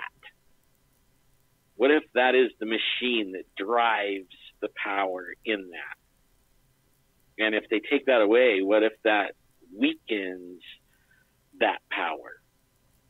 Well, politically speaking, if you remember the day after, November 9th, the day that everything changed, it's like September 10th, 2001, hey, everything's hunky-dory. September 11th, that changed everything. November 8th, 2016, everything was hunky-dory. November 9th, 2016, everything changed. Let me throw this out to you. A what if? What if leftists who lost their heads and became incredibly violent, and yes, it's all on the part of the leftists, you have to ask yourself, what's going to happen if, now see, commonly, the party in power in the Oval Office loses seats in the House and sometimes the Senate in an off year, in midterm elections. What if, I'm throwing this out there, folks, I'm throwing it out to you, Alan Thomas. I'm throwing it out there to anybody that's listening live right now, and if you happen to be listening in podcast. What happens if November 7th, we gain seats, meaning conservatives, gain a few seats, or at least keep exactly what we've got in the House, 435 total, maybe we gain a couple, 2 or 3, and nothing changes in the Senate, and we gain maybe 1 or 2, which means that we're still, we have the triumvirate, the Oval Office, the House, the Senate, Congress, in other words. How many heads will explode on November 7th of that? And I submit that if that occurs, if we saw rioting, if we saw violence, and, of course, I truly believe, I think that Judge Kavanaugh is going to get confirmed. He's going to be besmirched. People will try to tar and feather him and stain him. But what if we keep Kavanaugh and we keep every seat that we have now, or perhaps gain a few, as it turns out, on November 8th? That's a massive, okay, what then? Because I believe that leftists, the LDAM, they have no other options. They featured that they have no other options except to explode, uncork. And if we saw insanity, you'll see geometric insanity if that occurs November the 7th. Any thoughts about that, Alan? It's going to be, man, you're a warrior. And I bet God loves you because you're like out there hitting the enemy every week. You're giving them a bloody nose. I love it, man. I love it. I don't sometimes sit in the chat, and I really apologize for that, but only I listen to all of them. And you're out there, man. Not in a bad way. I mean, you are spreading the message, bringing the truth, and giving them a bloody nose every chance. And I love it, man. I love it. I love listening to you. You are right on, man. Right on. Thank you very much. And the reason that I'm doing that, and the reason I believe that, we got 2 more minutes before the bottom of the hour break. The reason I believe that is because I have met evil. In my former job, after I retired in 2016, I had 41 years in law enforcement. I know what evil looks like. I know what it smells like. I know how it talks. I know how it walks. I've seen things that, folks, I've been shot at 3 times. I've returned fire once. I ended up killing an individual many years ago. The FBI came to visit. 18 U.S.C. 1983 came to visit as well. And I remained stalwart in the face of that. People were not going to take me down. I've had the Catholic Church hide priests on me when I was in child abuse. I videotaped the Richard Trenton Chase scene where back in the 70s he killed people, killed an entire family, and ate a baby. And I had to videotape that scene. I've seen numerous people killed. I've seen people killed because they disagreed with the batteries in their remote. And I've seen people stabbed, cut, eviscerated, run over, beheaded. I've seen any number of things. I know what evil looks like. And having fought evil on that way, I resolved that I was going to continue to fight evil whenever I could. I think I've done the best job that I could in 41 years. I was in patrol. I was in detectives. I was in robbery, homicide, child abuse, sex assaults. warrants, theft, any number of places. And I know how evil operates. I know its MO, its modus operandi. And I see way, way too much evil. And I see, sadly, I see evil being mainstreamed by the left. But let me be specific and completely clear, by the left. And because I know what I've seen, and I've witnessed it personally up close, when you do nothing, evil prospers. And we cannot afford to let evil prosper at all. Folks, we're talking to Alan Thomas. We got to take a break. You're listening to the Bloviating Zeppelin's Berserk Bobcat Saloon radio show at shrmedia.com. That's where you can go quick like a bunny. We'll be right back after this. You're listening to the SHR Media Network. The new show on the SHR Media Network, Sackheads Against Tyranny. On shrmedia.com. Go there quick like a bunny, 11 p.m. Eastern, 8 p.m. Pacific, every Wednesday. Live and direct on the SHR Media Network. shrmedia.com. Be there. Human by race, Christian by faith, American by nationality, and conservative by choice. Reverend Ralph J. Chittum Sr. is the right guy on SHR Media from 8:05 to 9 p.m., Monday through Friday. And if on the rare occasion I am ever wrong, I will still always be right. The right guy on SHR Media. When dirty politicians, shadow governments, and deceptive Islam blind the world with fake stream media smoke, their only fear is one man with a cane. I'm Dave Milner.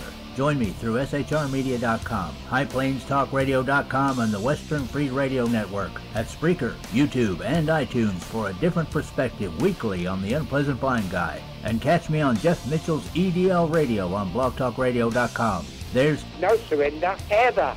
Because truth is not always pleasant. Hey, this is Michael Wright. And I'm Shannon Wright. Join us for The Right Way with Shannon and Mike, Monday through Thursday from 7 to 9 a.m. right here on SHR Media. Why are they joining us? For fun things like sports, politics. Oh, maybe some news and entertainment? And all kinds of other things. Money and recipes and events, all kinds of stuff. Yeah, so join us Monday through Thursday, 7 to 9 a.m. here on shrmedia.com. Hey, who's going to take Sean's chair? I'll run the buttons if you want. The what? The slider what? thingies. The those what? things.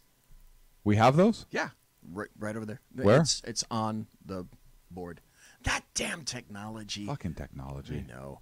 What are we going to call it? Call what? The show. What? The show. What show? The new show, Wednesdays. Every Wednesday on shrmedia.com. 11 p.m. Eastern, 8 p.m. Pacific. Sackheads. Against tyranny. There you go. Against tyranny. I like that. Let's do it. You guys are porked. Hello, I'm Tim Hart. I'm the guy BZ hires due to his shameless contract with the SHR Media Network to voice his promos. He'd like me to tell you that the Bloviating Zeppelin's Berserk Bobcat Saloon radio show can be found on SHR Media Network, Spreaker, and YouTube every Tuesday and Thursday night at 11 p.m. Eastern and 8 p.m. Pacific, featuring right thinking from a left brain and doing the job the American media maggots won't. You'll find that the speech is free, but the drinks are not. There, in the saloon, just when safety pin manufacturers are running out of metal for the diapers of the leftists, BZ is sending his personal drones of freedom into the wheelhouses and ossicles of lovers of sovereignty and liberty nationally and globally. Broadcasting behind enemy lines in occupied California, BZ swears that no rights were harmed in the making of this promo. It's your business diva here, Melanie Collette. I am inviting you to a front row seat as I discuss some of the most intriguing details of wealth and finance with today's movers and shakers in the world of business. Listen in and discover financial truths on a global, domestic, and household scale. Uncover topics that will impact your wallet today and in the future. Money Talk with Melanie airs Monday through Friday, 5 p.m. East, 2 p.m. West, right here on SHR Media and High Plains Pundit Talk Radio. You can't afford to miss it. Conservative media done right. You're listening to the SHR Media Network. Ladies and gentlemen, boys and girls, children of all ages, welcome back. This is the final 25 minutes of the 2-hour standard Thursday Bloviating Zeppelin's Berserk Bobcat Saloon radio show from the SHR Media Studios, 2 miles from the veritable belly of the Beast, the Bill Mill, the capital of California, Sacramento, where I am broadcasting behind enemy lines in occupied California. We are talking to Alan Thomas. He's been kind enough to be here for the entire 2 hours. Alan is a wonderful guy. You got to go to his YouTube channel called Squatch Zone. When you go there in YouTube, make sure you subscribe. Make sure you like his stuff. He's got a ton of material in archives. Go back, listen to his stuff. What my wife likes to do, my wife likes to listen to Alan in bed. Now, okay, maybe that sounds like there's something going on between Alan and my wife, but the fact is that no, there isn't. Mrs. BZ just likes to listen as she drifts off to sleep.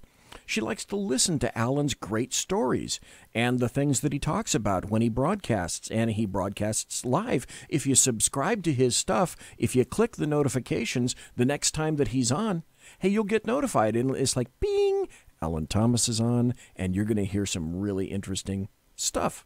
So, Alan Thomas, again, welcome back.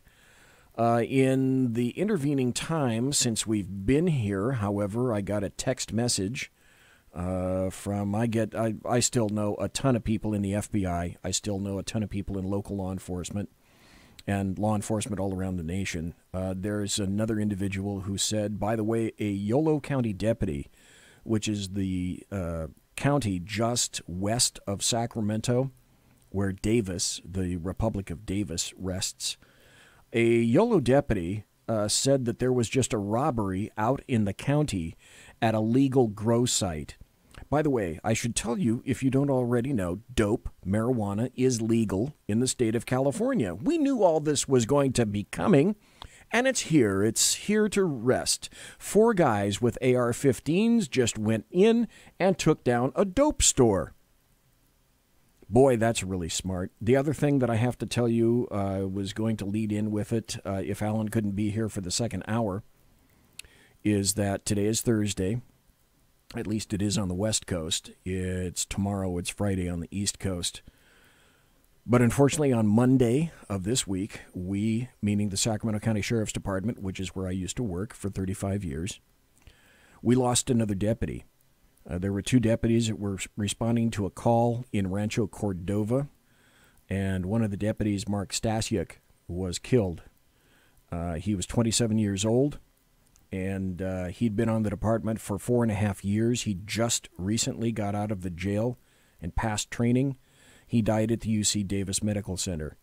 The sheriff said that I can tell you the fatal round was not in the vest. I can tell you that he was shot in the head, as there was a running gun battle in the parking lot just adjacent to Pep Boys on Folsom Boulevard. They originally got a call of some kind of a disturbance between that customer or a customer and the business owner. So when the deputies were responding, they were thinking that it was going to be some kind of a disturbance or what they call a 415, some kind of a routine call.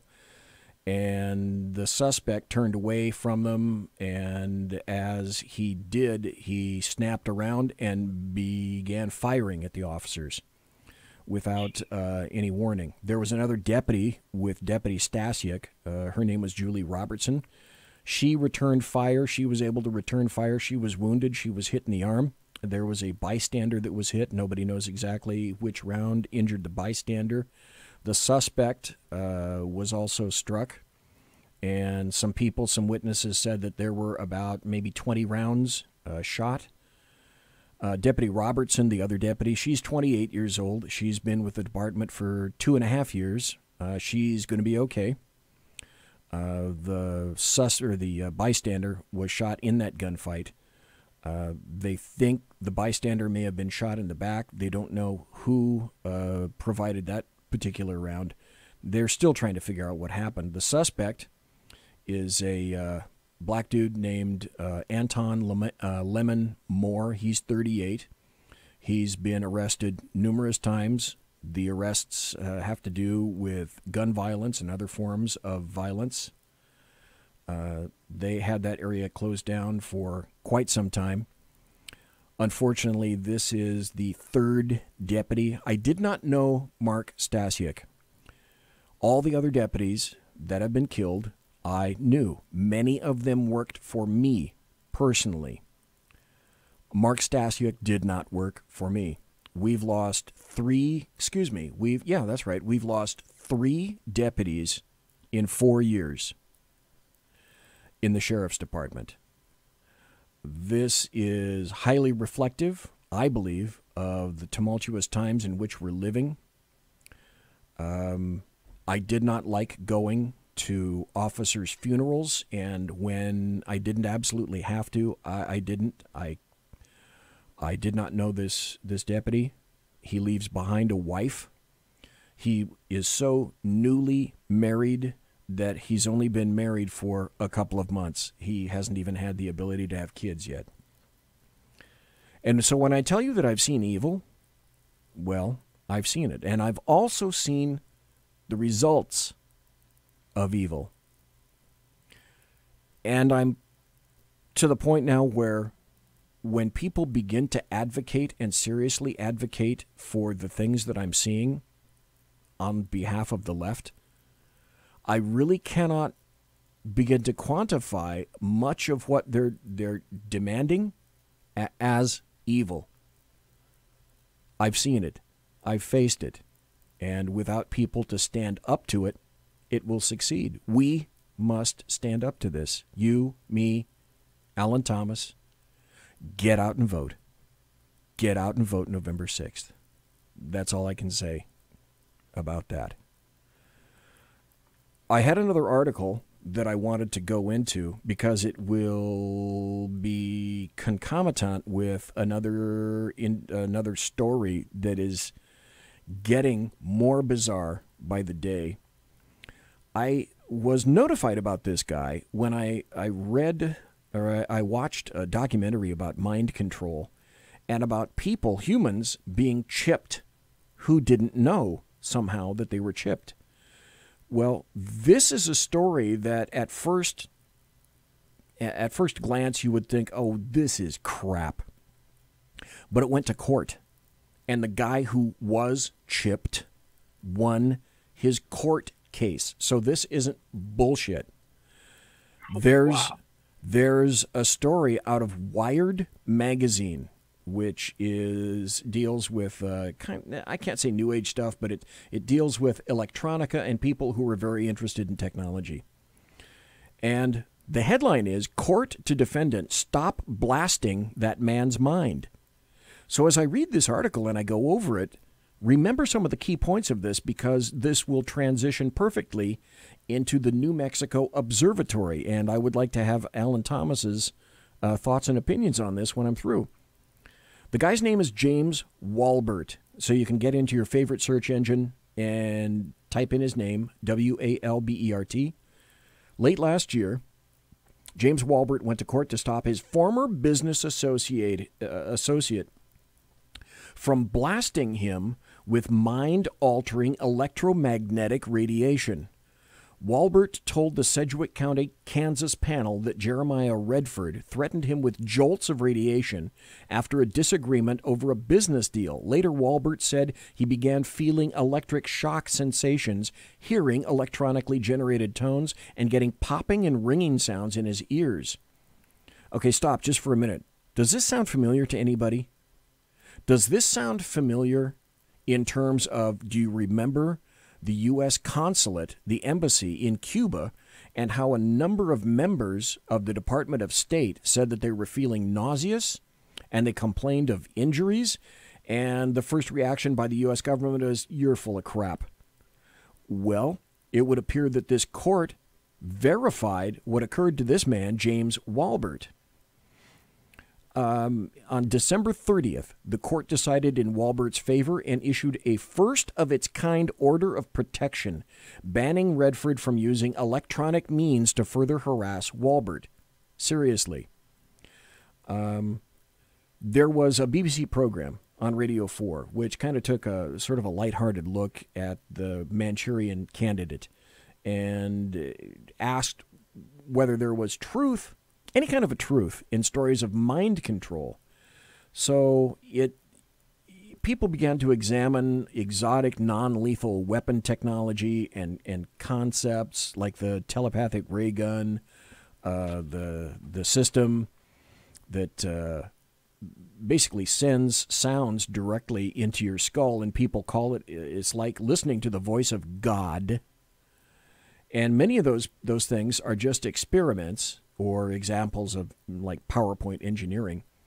But in some of the legal, policy, and business circles, electromagnetic brain assaults are being taken very seriously. Now, there's a Republican member of the Missouri House of Representatives by the name of Jim Guest who took Walbert's cause very seriously. And so he's working on proposed legislation to address electronic harassment, including a bill against the forced implantation of RFID chips. The UN is now taking seriously the possibility of electromagnetic terrorism against people. And for the first time, this year's European Symposium on Non-Lethal Weapons included a session on the social implications of non-lethal weapons with specific reference to privacy, invasive remote interrogation, and behavioral influence applications. A lot of this stuff comes from people with symptoms caused by something less exotic than high-tech military software. But people are no doubt they're gonna sell expensive protection measures anyway. And it turns out that, though the government didn't want to admit it, I think it was 3 years after the event in Cuba, now we're getting information from medical professionals that those things did occur to those people in Cuba. So at this point, Alan Thomas, do you have any thoughts on that? Yeah, I mean, like, when you go back to Senior Bush, when he started the war, and they were going to do the shock and awe over there, and we had the big convoy going, and on the news it was showing, this big, long, 8-mile convoy, and as they would come up on the enemy, 8,000, 5,000, they would all be kneeled down with their hands on their head. And it wasn't because there was an 8-mile convoy coming. It was because they were talking in their mind, telling them God told them to. And they've been using that like that. And it's going to get worse. This 5G, I mean, that's what cell phones and stuff like that, now that they know what the frequency of the brain is, all bets are off, man. They can speak to everybody, and it isn't really that hard. The only one that gets me is because I hear about this and a lot of people ask me these questions. Now, I don't think the local law enforcement has it though, and some people say they do, and I don't think so. I have relatives that are law enforcement, and they're not doing that. They might be having to do some things they don't want to do, but it isn't that. No, I can tell you that local law enforcement does possess stingrays. Those are the devices that mimic cell phone towers and can basically steal anything, like a big Hoover, like a big vacuum cleaner, off of those things. I am remiss in not mentioning that this. Mike in chat asked you a question, and I forgot to go into it, and now I want to ask you this question on behalf of Mike. And we're changing gears here just a little bit, but I want to get back to this solar observatory because this is a strange story. But Mike in chat said, Alan, what do you think is the biggest community of Bigfoot that you have knowledge of?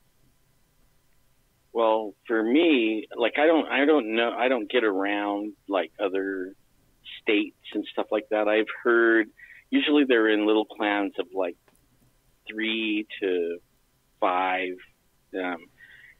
There's one near us that started out as 5, and it was reported people were reporting, and different people in a probably 8 or 9 mile radius, children that walking home from school and stuff like that would see them.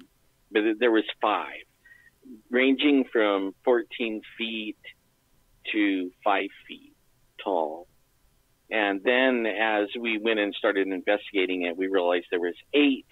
There was one that was white, completely white. And the white one I had been hearing about and looking for at different places over the last 25 years. So I knew about the white one, but I didn't know that it was hooked up with this one clan. But it makes sense that because he runs in the same geographic area as these 5. And now we're finding there might be some little or even 2 little ones added to that. So that the white one makes 6, the 2, the little girl and little boy make 8. Okay. And that's the most I know. I want to get back to the story, and this is going to be the final story for the night. And folks, we're listening to Alan Thomas, and I want to thank you ever so kindly, sir, for being here for the full 2 hours. But this story... I want to thank you for even having me, my brother. This story originally came out on September 13th, so it's not that long ago. And this is from kansascity.com. And it says, FBI mum about sudden closing of solar observatory. Conspiracy theories fill the silence. Mystery continues to surround the sudden shutdown last week of the National Sunspot Solar Observatory in New Mexico. That caught my attention just in and of itself. The Sunspot Solar Observatory in New Mexico, which remained closed Thursday by the FBI with little explanation offered.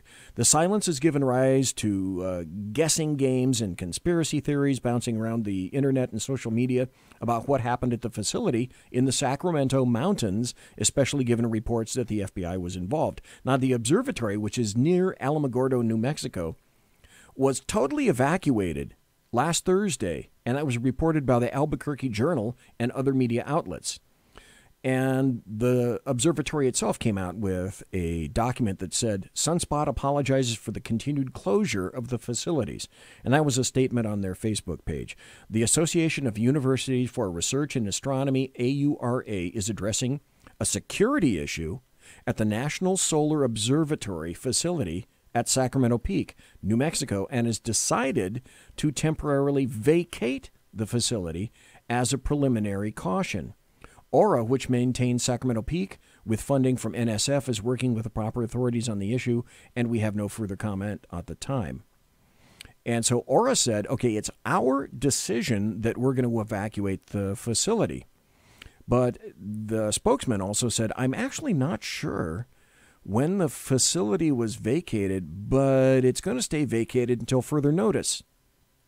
That's bizarre. Okay, now the sheriff of Otero County, where this resides, named Benny House, said the FBI was involved in what he described as an elaborate shutdown process, and he said the FBI is refusing to tell us, meaning him, meaning local law enforcement, what's going on. This is, again, what I find very interesting. And remember this as I go to the other article that I have. There was a Black Hawk helicopter, the sheriff said, a bunch of people around antennas and work crews on towers, but nobody would tell us anything, according to the local newspaper, and that's what the sheriff told them. And that the observatory entrance was marked off with yellow crime scene tape on Friday. The sheriff, Sheriff House, said his department got a call from people that work at the facility who asked if we could send a deputy to stand by while they're evacuating, because all the other employees are packing up and leaving. And the FBI bureau spokesman for that office, a guy by the name of Frank Fisher, said he would neither confirm nor deny FBI involvement. And so people all over the country are trying to piece together what's going on. And some of the people, they're saying that the default position is that this has something to do with aliens. I'm going to tell you I don't believe so. But then when it was strange and there were no real clear answers for what was going on, this article came out. And to me, Alan Thomas, when you hear this, I really want to hear what you think, because I can conclude nothing else than this is just specious bullshit. But this came out from USA Today. This was published today by USA Today, the 20th. It says, mysterious solar observatory evacuation caused by a child porn investigation, FBI documents say. The sudden and previously unexplained evacuation of a New Mexico solar observatory on September 6th was prompted by a child pornography investigation, according to FBI documents. An individual is suspected of utilizing the wireless internet service of the National Solar Observatory in Sunspot, New Mexico, to download and distribute child pornography, Reuters reported on Wednesday. And they're citing newly unsealed FBI records. So a laptop was seized without the knowledge of the suspect, a janitor, apparently. The evacuation came after that person became increasingly agitated, prompting concerns about the safety of staff at the observatory. And so in the wake of all that stuff, nobody's really said anything. There's widespread speculation and conservative and conspiracy theories. Now, I'm going to stop right there and ask you, Alan Thomas, as a normal person, does this pass the smell test to you? Not at all, man. What in the world? Well, only I know some more stuff about that went on at the same time. Okay. That it hasn't, the news hasn't been saying, but only other things were taken offline that look into the solar things and space telescopes. Something around 8 of them were taken offline at the very same time. Only they went back up in a few hours. Here's what I can tell you that I know as having been in law enforcement, which is why this doesn't pass the smell test for me at all. Now, some people I've heard have said that the FBI doesn't have Black Hawk helicopters. That's wrong. They do. Yeah, HRT has them. HRT is based out of Quantico. I went to HRT. I know what it's like. They have a helicopter and a wonderful hangar. There are a couple of helicopters that they pull out on these little trolley trailers when they want to go someplace if they find themselves shipped out and sent to various locales. So I know for a fact HRT at Quantico does in fact have helicopters. They are originally Hueys. They've been updated over the years, so that's false. So the question would be, because these are generally electronic crimes, that is to say, yes, the FBI does involve itself in child pornography, and they're very interested in hardware and software involved, and maybe the janitor may have been involved in doing something like that. In an investigation of this nature, you don't bring a Black Hawk helicopter. I can understand why you might evacuate the facility.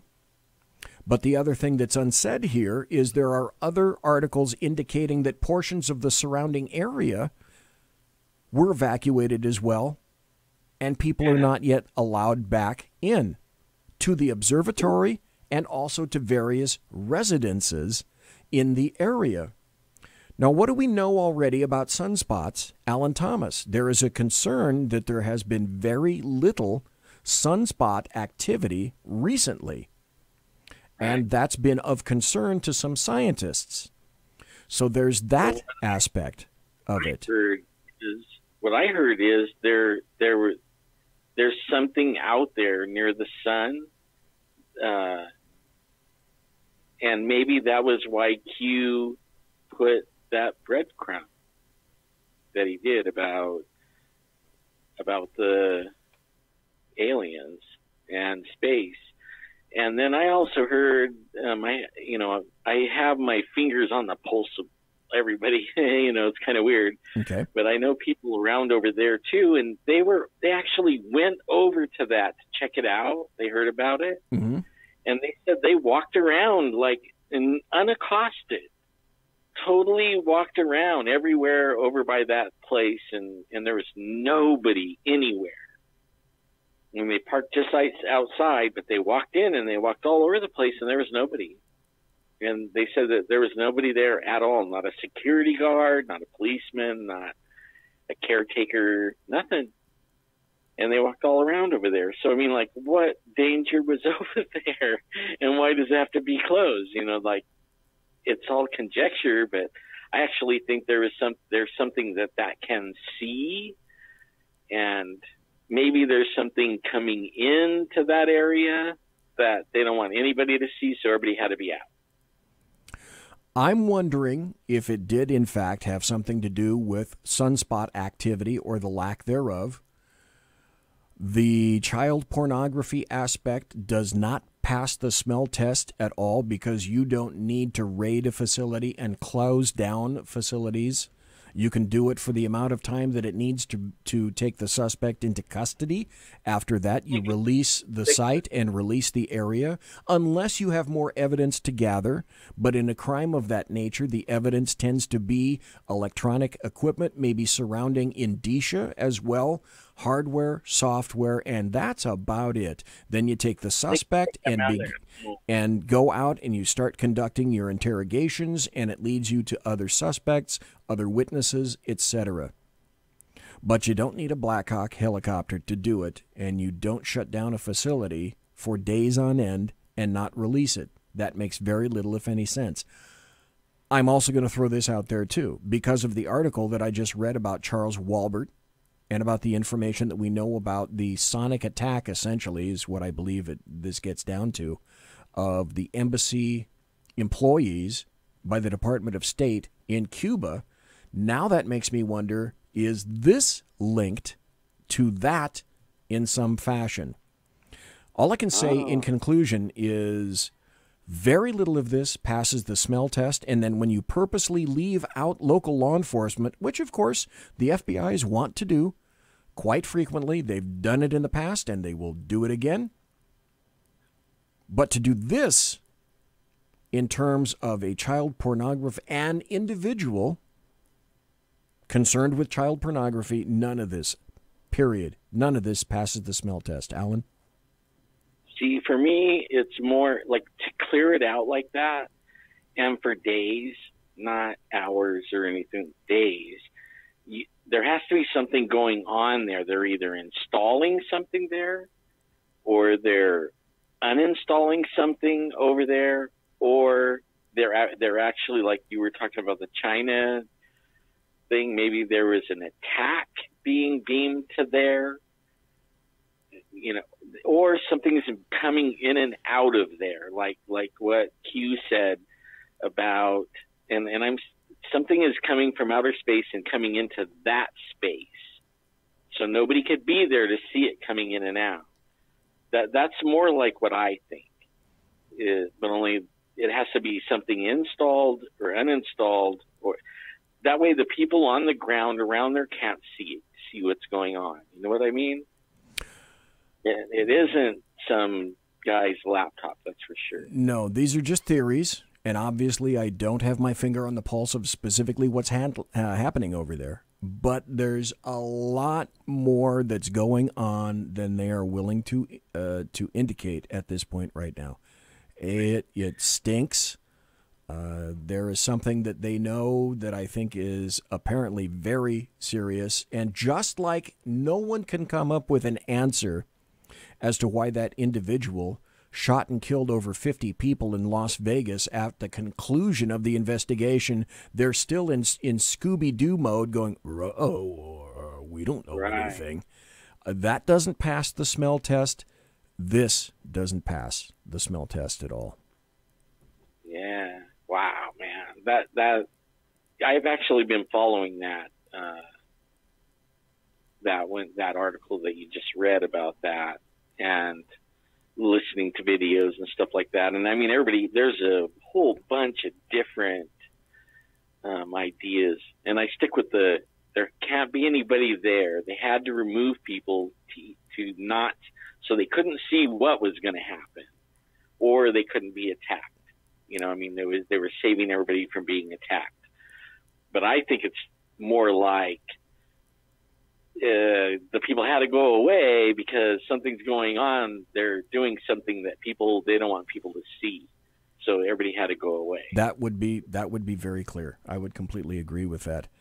Folks, we've been talking to Alan Thomas for a little over 2 hours. It's Thursday, September the 20th. It's 5 minutes after the hour of 10 o'clock here on the left coast, which means it's 1:05 a.m. on the right coast, which means it's Friday on the right coast. So I want to say thank you ever so much again to Alan Thomas for spending 2 hours with us here in the saloon. Folks, you need to go watch Alan's, all of his videos. He's got a great video archive in the Squatch Zone. And Alan Thomas is on Facebook. He's on Twitter. You can send him a tweet at Squatch Zone as well. Alan, do you have any shows that you're thinking about coming up in the not too terribly distant future? I'm mostly, I'm working on a video introduction to my channel, because everybody thinks that I only talked about Sasquatch because I named it Squatch Zone. Right. But everybody calls me Squatch, and I wasn't thinking of that when I named it. I was thinking of, me as a name, but, I guess the public is seeing it as, hey, why do you talk about all this other stuff? So I'm going to make a little video and tell everybody what I talked about, which is everything, anything. And even them, if they want to talk about them, I don't care, whatever.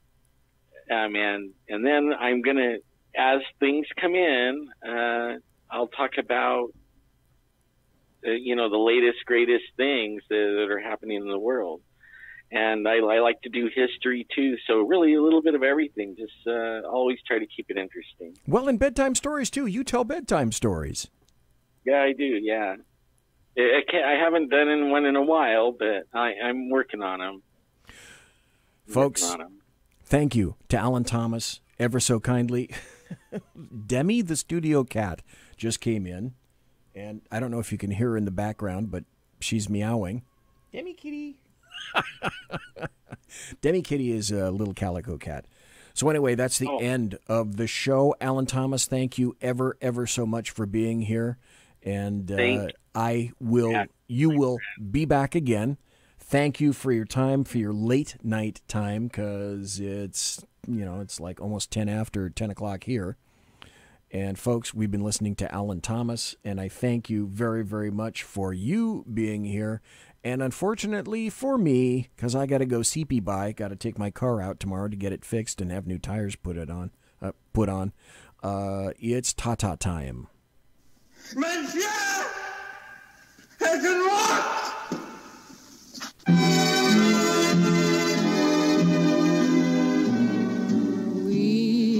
Ladies and gentlemen, boys and girls, children of all ages, thanks for listening to the Bloviating Zeppelins Berserk Bobcat Saloon radio show. Live and direct right here on the SHR Media Network. If you want to contact me, you can find me on Twitter at bzepp, on my blog at bloviatingzeppelin.net. My original intro music is by Possessed Tranquility. You can find them at reverbnation.com. Promotional consideration is by the Lockheed Martin Skunk Works and the Boeing Company. If it ain't Boeing, I ain't going. Also by Pratt & Whitney Engines Thrust. You can trust. Tiaras are by My Little Pony. Thanks to my personal KC-135 Kettle One refueling team, with whom I shall definitely be consorting in less than an hour. Thanks to Alan Thomas for listening, for being here live. Thanks to everyone for listening late, like Alan Thomas says in chat. Good night, everybody. Keep it squatchy. Thanks to everybody in chat. Thanks for everybody listening in podcast. Everybody have a great weekend.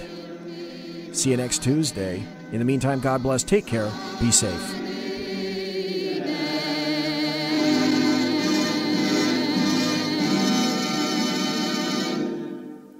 Everybody quiet down now and get some sleep. Good night, everybody. Good night, Mama. Good night, Ben.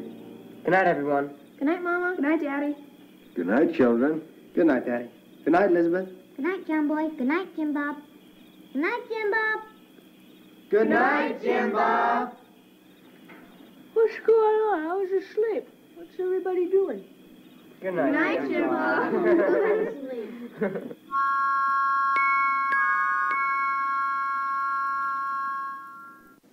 Good night, and good luck.